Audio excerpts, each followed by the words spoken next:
pour penser, il faut s'habituer à des mots. Et en s'habituant à des mots, on se déforme constamment. Parce qu'on s'enlise dans notre mémoire. Il y a deux mémoires dans le cosmos. Il y a la mémoire de l'humanité et il y a la mémoire qui est la lumière. La mémoire, la lumière est mémoire. Alors l'ego, s'il fonctionne en tant que cérébral, s'il fonctionne subjectivement, se sert de sa mémoire en tant qu'homme.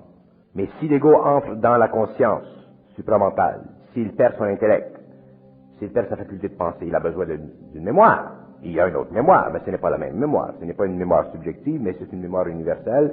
Et c'est cette mémoire universelle qui est instantanée qui devient son intelligence. Si l'ego est si important, c'est donc pour cette raison que c'est si important de lire, de rencontrer des gars comme Bernard, d'essayer de façonner son ego, son mental d'en bas. L'ego est très important et tout ce que fait l'homme pour développer, d'ailleurs, c'est ce qui s'est produit. C'est pour ça que l'homme a passé l'évolution pour développer l'ego. L'ego est très important. Il faut que l'ego devienne un jour intelligent. Et l'homme doit tout faire pour, et c'est ce qu'il fait. Il s'éduque, il va à l'école, à l'université, il lit des livres, bon, ainsi de suite. Et ça fait partie de son évolution. Et à un certain moment, lorsque l'ego est prêt dans son évolution pour subir ce choc de l'âme, il l'a subi à ce moment-là. Ce qu'il a fait au début, qui était essentiel pour le développement de son mental intérieur, il n'a plus besoin parce qu'il est à l'étage du mental supérieur. Alors, on ne critique pas l'évolution de l'ego. On dit que l'ego arrive dans une évolution présente où son contact avec l'âme le forcera à la perte de la mémoire et à la perte de la pensée. Parce que ça fait partie de la constitution même de l'organisation cérébrale de son mental supérieur. Ce n'est pas une perte. Tu perds quelque chose pour gagner autre chose. Quand vous étiez petit, pour grandir, vous avez perdu quelque chose. Vous avez perdu votre bouteille pour avoir une tasse. Bon, c'est la même chose. Mais quand votre mère vous a enlevé la bouteille, vous étiez grogneux. L'homme est la même chose.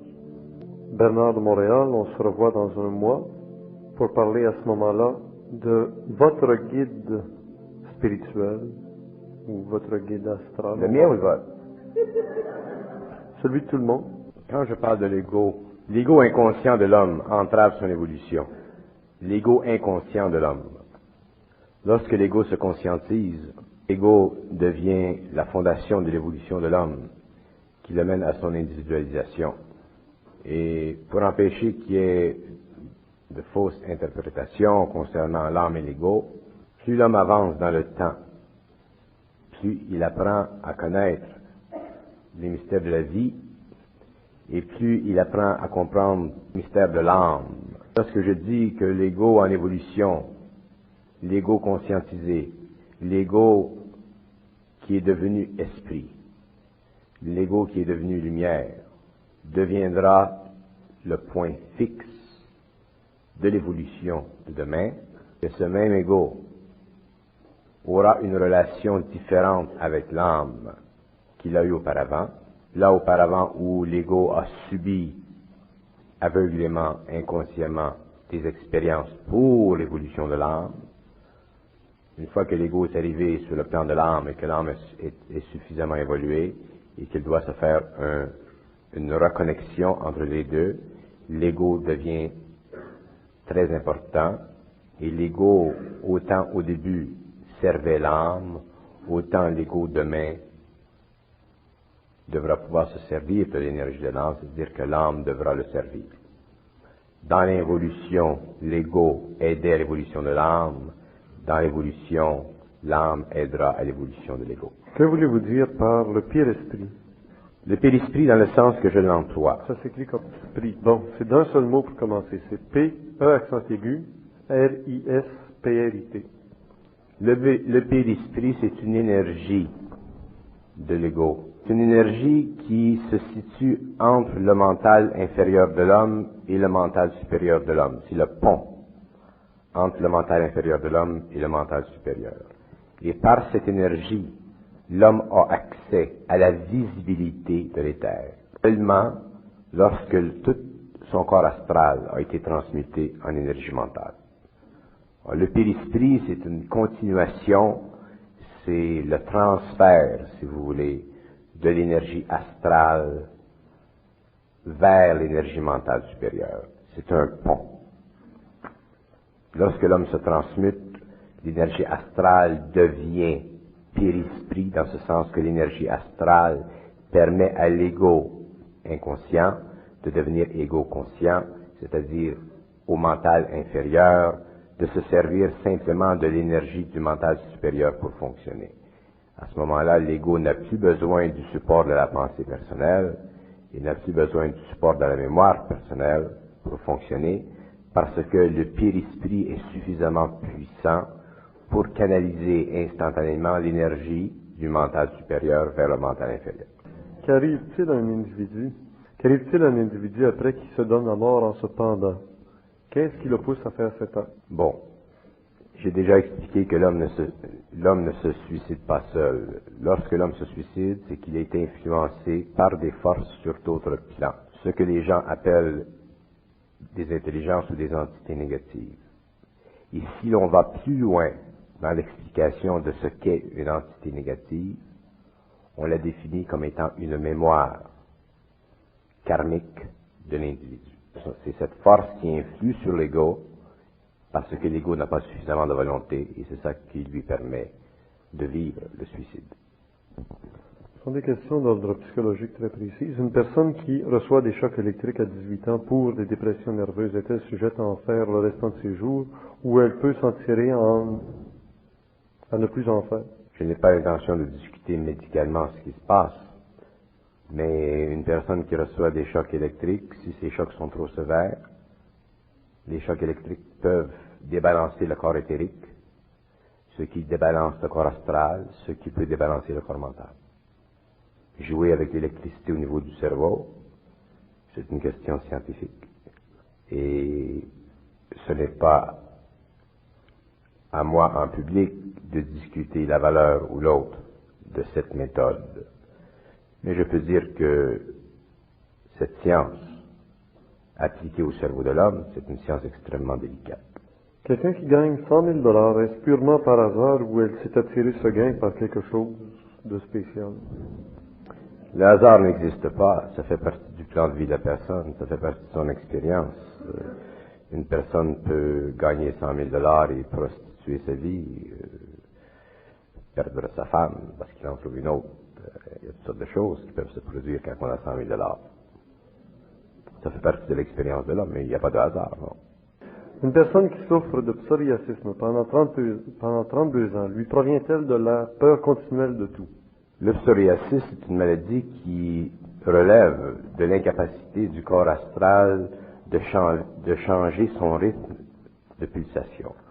Une personne qui souffre de cette maladie est incapable de réaliser, de pouvoir réaliser et de maintenir sur elle-même la constante vigilance de son intelligence sur ses émotions. Et cet état est grave parce que ça fait qu'une personne peut vivre une vie extrêmement pénible sur le plan personnel, sur le plan intérieur. Et cette vie est facilement secouable. Et si la personne entre dans des états de perception un peu plus avancés, surtout dans le domaine des perceptions extrasensorielles, dans le domaine de certains liens avec le plan astral ou le plan d'imagination, cette personne a besoin de réellement apprendre à corriger son imagination, parce que le psoriasis est lié directement à une imagination qui est réellement défaillante, une imagination qui n'a pas de corps, qui n'est pas solide. Mais c'est une maladie qui se guérit. C'est une maladie qui se guérit bien, qui se guérit relativement facilement, du moment que la personne sait réellement écouter celui qui aurait la réponse ou le remède à cette guérison, qui peut être, en tout cas dans le cas, puisque je fonctionne occultement dans le cas occulte, qui pourrait être réellement occulte. Et si la personne suivait cette direction, elle pourrait se guérir, parce que toutes les maladies se guérissent. Dans le cadre du sujet de ce soir qui était les êtres de lumière, qu'est-ce que l'illumination?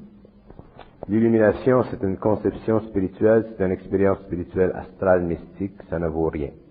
Ça fait partie de l'évolution spirituelle de l'homme, c'est une étape dans l'évolution de l'homme, c'est une étape dans l'évolution de l'ego, c'est un rapprochement dans le travail de l'impression que fait l'âme sur l'ego, parce que l'illumination, c'est une impression de l'âme sur l'ego, mais ça ne vaut rien dans ce sens que ce n'est pas un état dans lequel l'homme doit vivre perpétuellement, parce que l'homme, lorsqu'il est conscientisé, lorsqu'il passe du stage de l'ego au stage de l'esprit, obligé de se servir de toutes ses facultés pour bien vivre, et non seulement d'une faculté astrale amplifiée, soit par les résonances spirituelles ou par la résonance intérieure de son âme.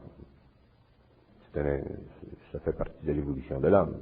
C'était dans le passé, l'illumination, c'était bien vu parce que il y a eu des cas d'illumination grandioses, par exemple, où des êtres, des hommes sont entrés en contact avec les forces de la lumière.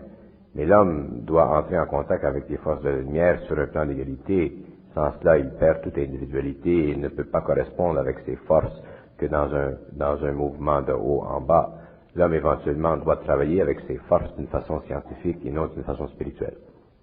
Que doit-on savoir des êtres qui communiquent avec les terriens par les vibrations 11 et 33?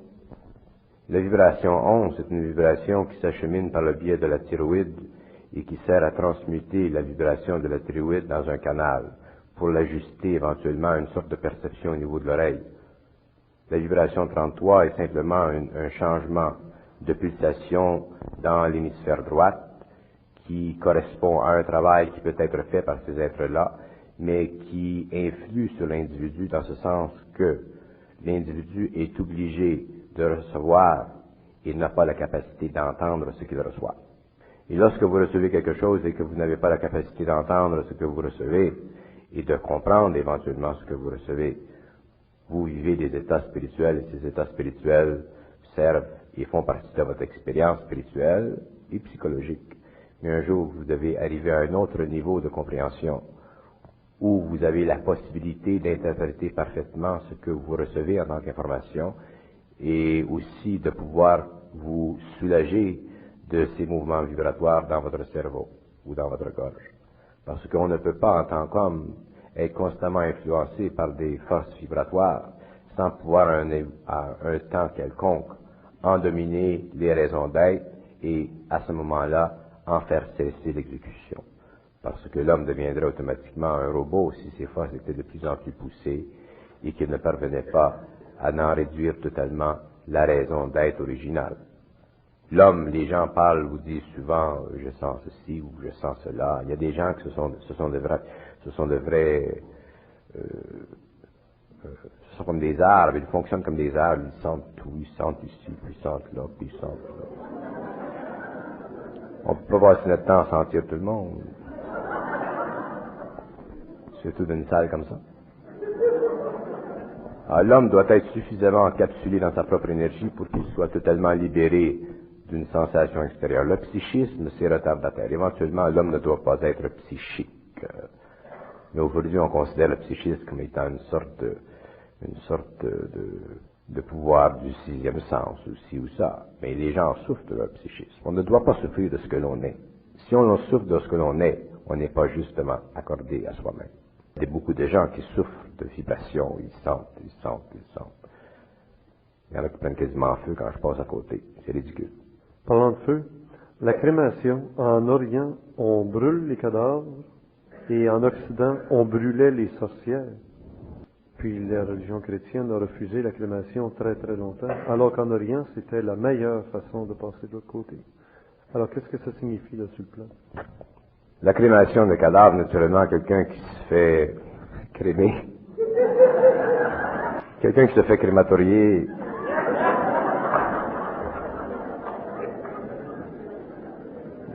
a plus de difficulté de retrouver son corps matériel. Tandis qu'une personne qui se fait enterrer, inhumée, a plus de facilité de se rattacher à son corps matériel. Et que ce soit d'une façon ou d'une autre, il n'y a pas tellement d'importance. Ça coûte moins cher. Mais là, ça a rendu que ça coûte cher. L'Église a cessé la crémation parce que l'Église avait un très grand respect psychologique du corps matériel et l'Église suivait beaucoup les dictées ésotériques de l'ancien temps qui disaient que l'homme doit retourner à la terre.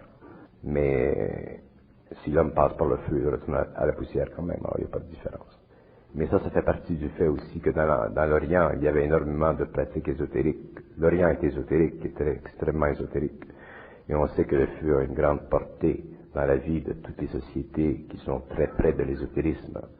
Tandis que l'Église s'est découpée, s'est séparée un peu de l'ésotérisme pour développer sa propre forme de rituel qui coïncide avec l'inhumation du corps matériel au lieu de la charismatique. Qui était Jeanne d'Arc? Pas Jeanne d'Arc la flamme, là. Jeanne d'Arc, la grande Jeanne d'Arc. Jeanne d'Arc était une âme de très haute évolution, un ego de haute évolution, qui a pris le rôle, qui a vécu le rôle historique qu'on lui connaît, afin de faire prévaloir sur le plan matériel le pouvoir de la hiérarchie. On dit ici, et elle entendait des voix. C'est juste. Le pouvoir de la hiérarchie. Qui étaient ces voix? Les voix faisaient partie de certaines communications qu'elle avait avec l'éthérique spirituel. Et ce sont ces voix qui lui permettaient d'exécuter son plan guerrier, son plan militaire en France. C'était sa force. Ceux qui s'intéressent à tout ce qui existe, lisent beaucoup, vont à des conférences, s'intéressent à peu près tout dans les domaines de l'esprit. Sont-ils appelés à être du futur, les gens de la 6e âge?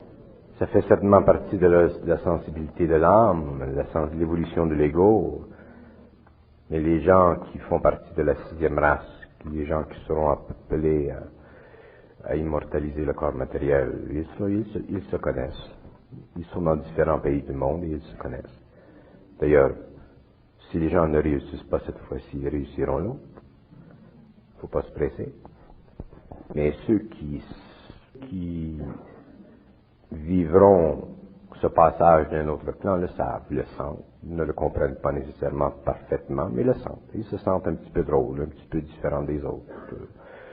Souvent, ils se pensent déboussolés, parce qu'ils ne pensent pas comme les autres, parce que naturellement, ils sont encore au stade de l'ego évolutif. Une fois que l'ego sera sensibilisé par l'énergie de l'âme et qu'ils auront accès à leur propre intelligence, ils verront que ce qu'ils savent, ou ce qu'ils savaient depuis très longtemps, fait partie justement de leur réalité. Mais ça fait partie aussi de leur expérience. Comme je dis souvent, il y a beaucoup de gens sur la Terre qui sont appelés à vivre des étapes importantes de l'évolution. Il y en a très peu qui pourront passer parce que l'expérience est très pénible. Et tous les égos n'ont pas la constitution essentielle ou nécessaire pour cette expérience. Mais il y a des gens dans tous les pays du monde. Et ceux qui doivent le faire le vivront, et ceux qui le vivront le savent, le sentent au moins. Ils se sentent un petit peu différents à l'intérieur, mais ils ne comprennent pas pourquoi. Souvent, ils ne le réalisent pas que des années après. Mais ce qui est important, ce n'est pas ça. Ce n'est pas de passer à la 6e race. C'est au moins de bien mourir.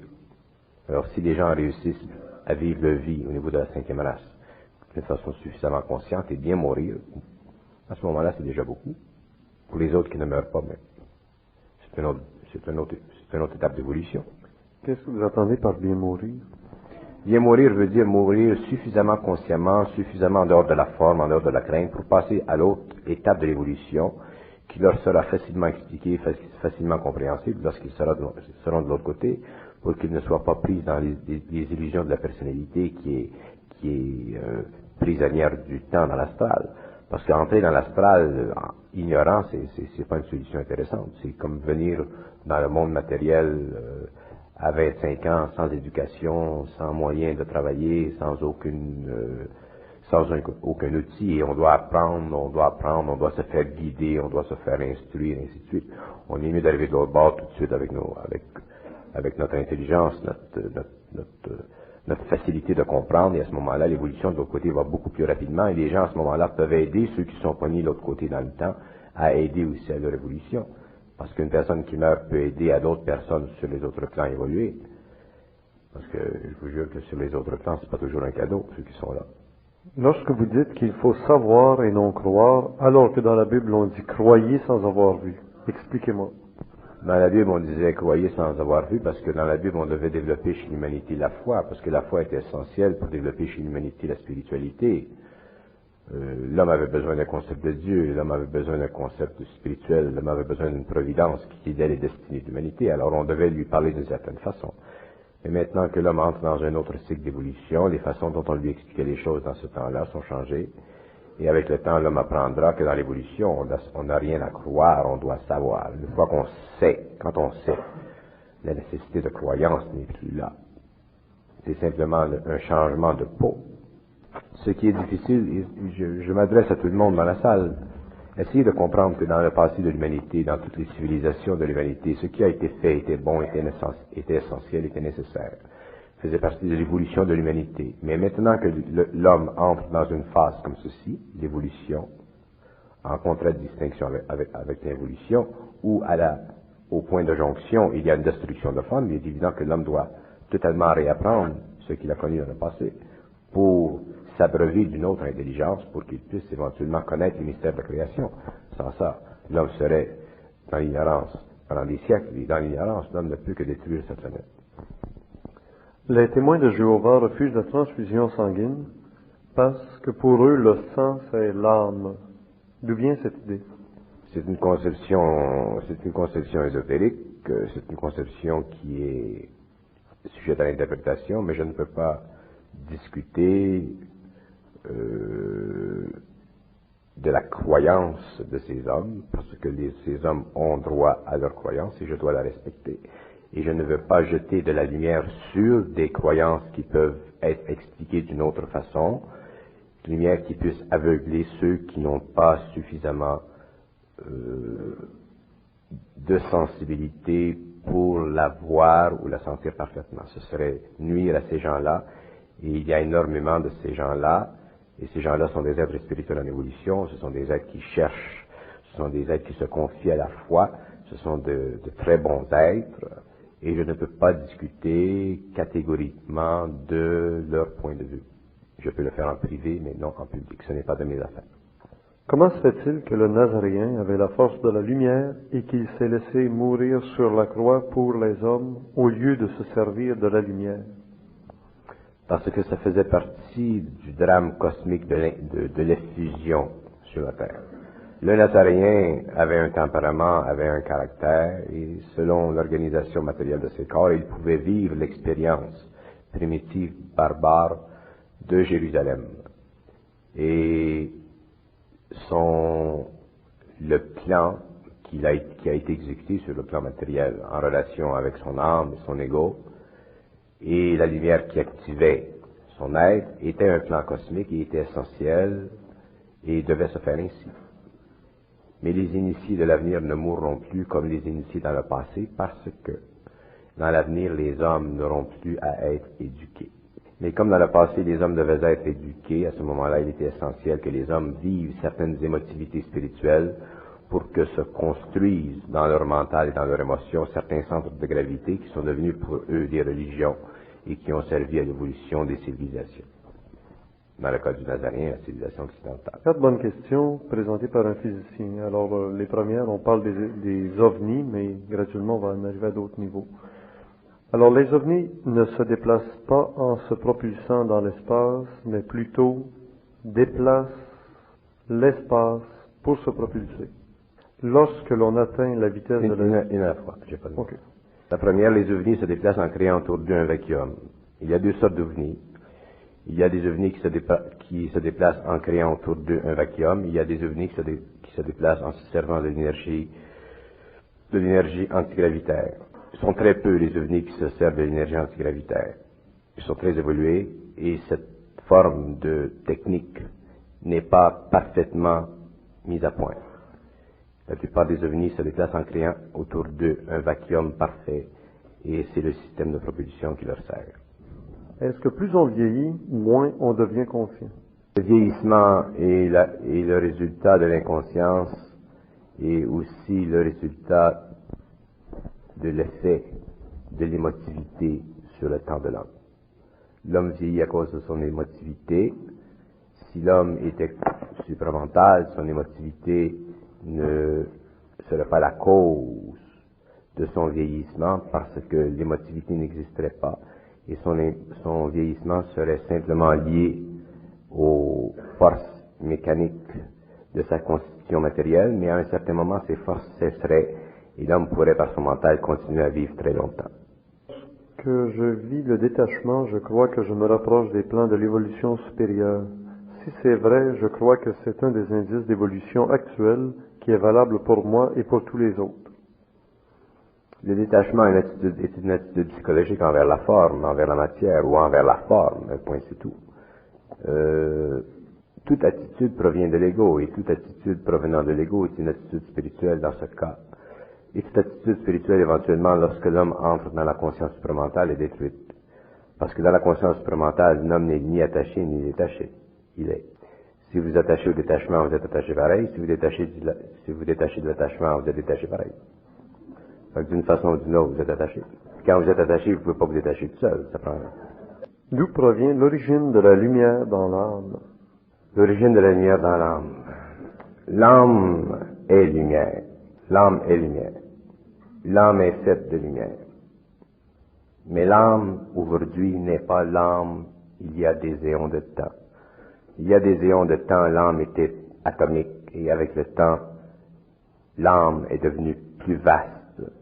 Son atome est devenu plus grand, et avec le temps, l'âme a développé des couches d'énergie autour d'elle, qui sont les couches de l'ego, qui sont la mémoire de l'ego.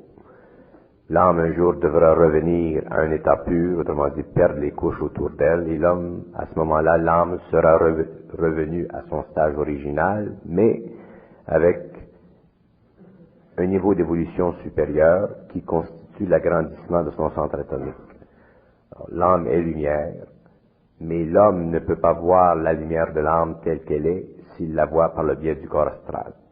L'homme peut voir l'âme par le biais de l'esprit lorsqu'il est dans l'éthérique, et lorsqu'il la voit, la lumière de l'âme n'est pas la lumière qu'il pense. Mais comme on doit parler avec des mots, on doit dire que l'âme est lumière parce que tout est lumière, mais son origine est différente parce que sa constitution atomique dans le passé était autre qu'elle est aujourd'hui, puisqu'elle a eu, au cours des âges, énormément d'expérience par le biais du mouvement de l'ego dans la matière. Mais elle doit se désengager dans la nouvelle évolution de cette mémoire pour que l'ego puisse se servir parfaitement de son énergie. Parce que si l'âme conservait ce nuage autour d'elle qu'elle possède, ce nuage d'ailleurs qui permet à l'homme de la voir, de la photographier lorsque l'homme meurt, l'homme ne pourrait pas se servir d'une énergie parfaite. Et si l'homme ne se sert pas d'une énergie parfaite, tout ce qu'il construit est imparfait. Et c'est là que nous tombons dans la magie noire. Les forces qui servent à l'homme dans la magie noire, les forces de l'âme, sont les forces qui sont autour du noyau. D'ailleurs, ceux qui sont voyants un peu peuvent voir, puisque je suis dans la salle, que l'âme est un noyau, que son noyau, son centre, est très très doré, et qu'autour du noyau, il y a un petit nuage. Et ce petit nuage, c'est la mémoire de l'ego, l'expérience de l'ego qui est devenue la mémoire de l'âme. Dans la nouvelle évolution, cette mémoire, elle est détruite parce que l'ego n'a plus le pouvoir de penser, et il ne reste que ce centre d'énergie, ce noyau, qui est plus grand que le noyau original lorsque l'âme a commencé à descendre dans les plans et faire expérience de la matière à travers l'ego.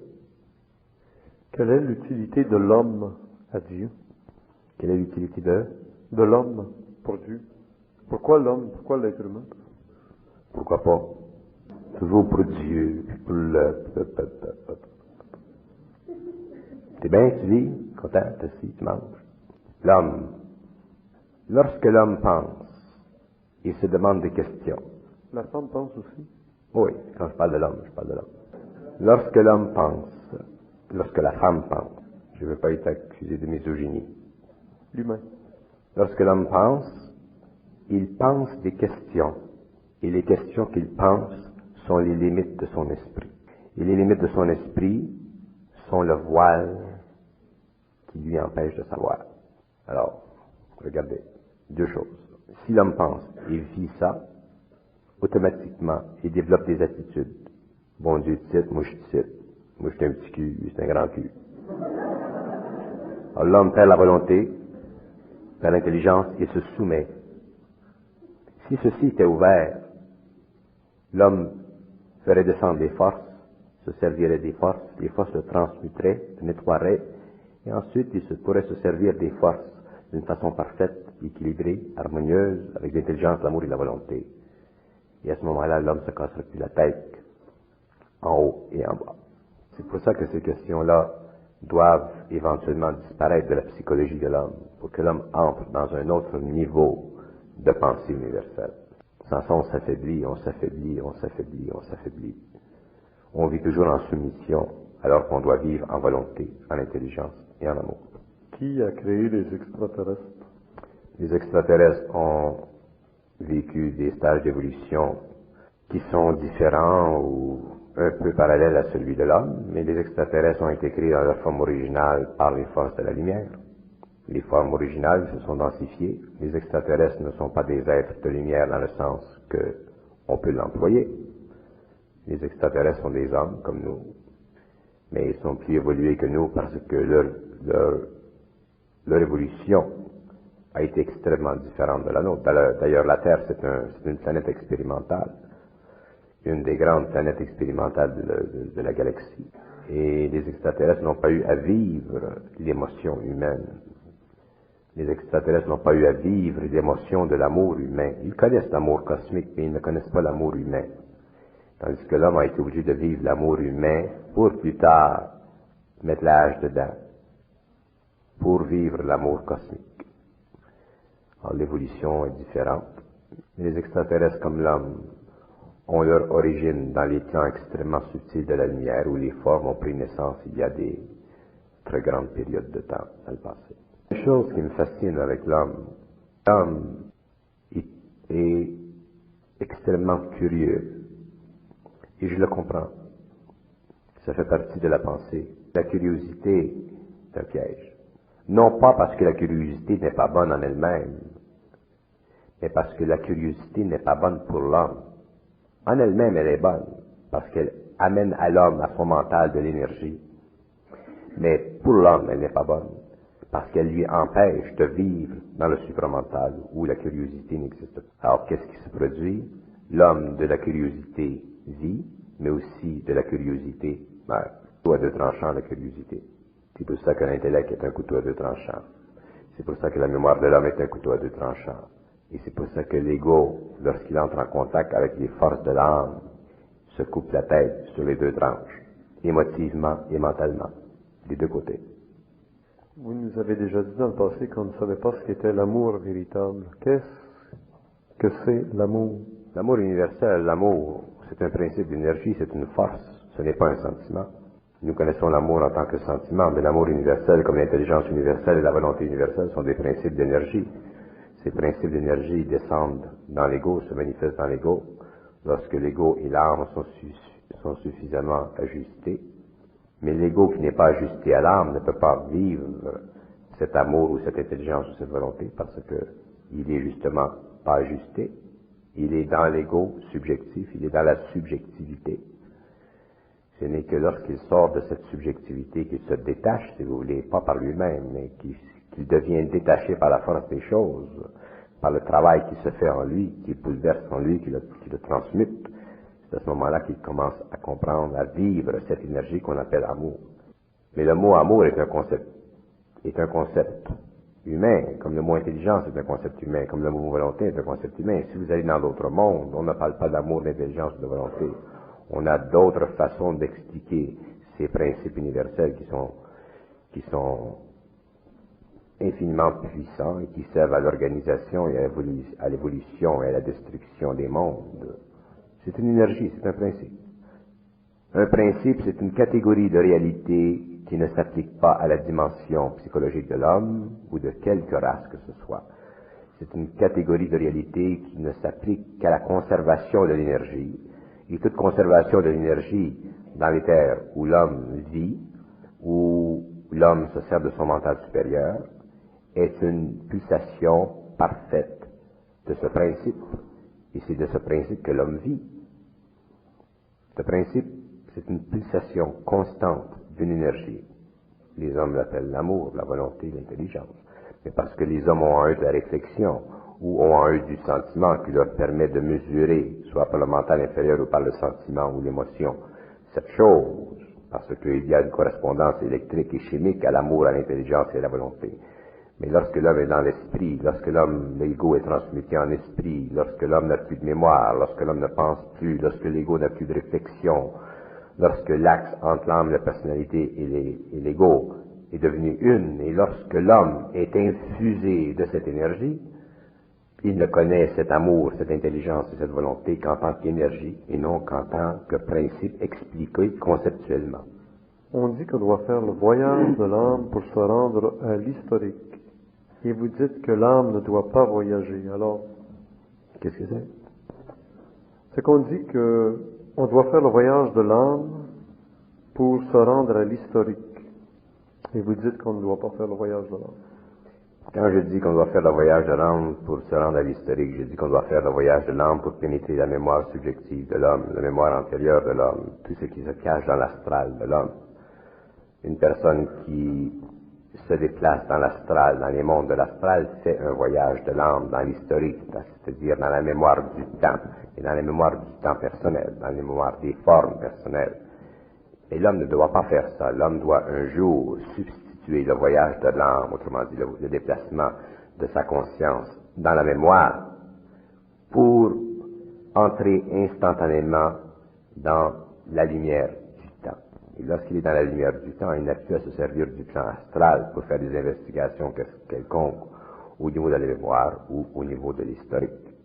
Au niveau, par le biais du corps éthérique, l'homme est instantanément là où il doit être, instantanément là où il veut être, mais jamais, sans jamais passer par la mémoire de son temps personnel.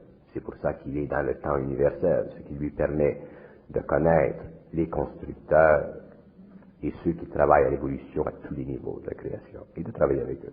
Au lieu de travailler spirituellement dans une matière qui est astrale et qui est façonnée à la hauteur et à l'échelle de l'aspiration de l'homme, ce qu'on appelle le plan astral, ou de sa spiritualité.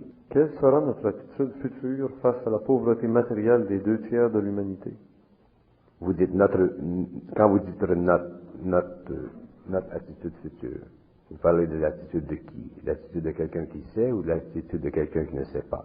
Quelqu'un qui deviendrait conscient de la sixième race. Une personne consciente serait totalement intouchée. Une personne consciente n'est pas affectée par la situation de l'humanité, parce qu'une personne consciente comprend les raisons qui font que l'humanité est dans le stage où elle est.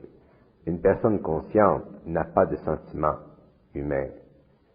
Une personne consciente n'est pas dans l'ignorance qui relève de l'émotivité humaine. Une personne consciente est mentalement en harmonie avec un plan supérieur qui lui fait comprendre les dimensions de l'expérience de l'homme, et ces dimensions d'expérience font partie de l'ignorance de l'homme, font partie du karma de l'homme, et l'homme doit le vivre. À quoi vaut la conscience de l'homme s'il doit souffrir des bêtises passées? Elle est là, la protection de l'homme. La protection de l'homme conscient est justement dans le fait qu'il ne souffre pas de l'humanité.